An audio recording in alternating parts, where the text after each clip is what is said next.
In today's video, I'm going to teach you how to sync projects across devices in CapCut. If you move between a phone, a tablet, and a computer, syncing keeps your edits up to date everywhere so you can pick up right where you left off.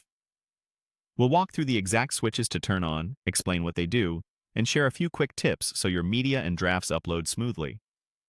Start by opening CapCut. Give it a moment to load your workspace. It's best to have a stable internet connection here, since syncing relies on the cloud. If you're working on a mobile plan, keep in mind that large video files can use a lot of data, so Wi-Fi is recommended. Next, head into Settings.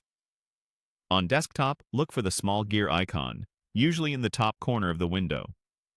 On mobile, the gear icon appears on the profile or home screen, depending on your version. Open that panel to see the preferences that control how CapCut handles uploads and backups. Find the option for auto sync and turn it on. This is the key. With auto sync enabled, CapCut will automatically upload your projects and associated items to the cloud as you edit. That means timeline changes, effects, and assets stored in the project will be available on your other devices signed into the same account. Think of it like an always-on safety net that keeps your drafts consistent without you having to remember to back them up. Now, click on Sync Items Projects.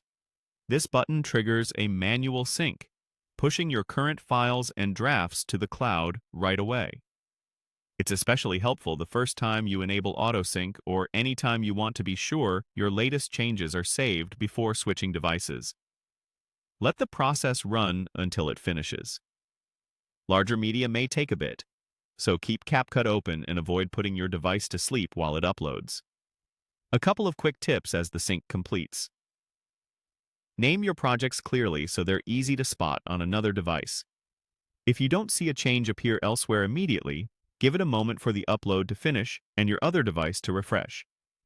If an option seems missing, updating CapCut to the latest version often restores it. Also, be mindful of available cloud storage and local storage, especially when syncing high-resolution footage. That's it. Open CapCut, go to Settings, enable AutoSync, then use Sync Items Projects to push everything right away. Once set up, your projects will follow you, so you can edit anywhere with confidence. Thanks for watching and happy editing.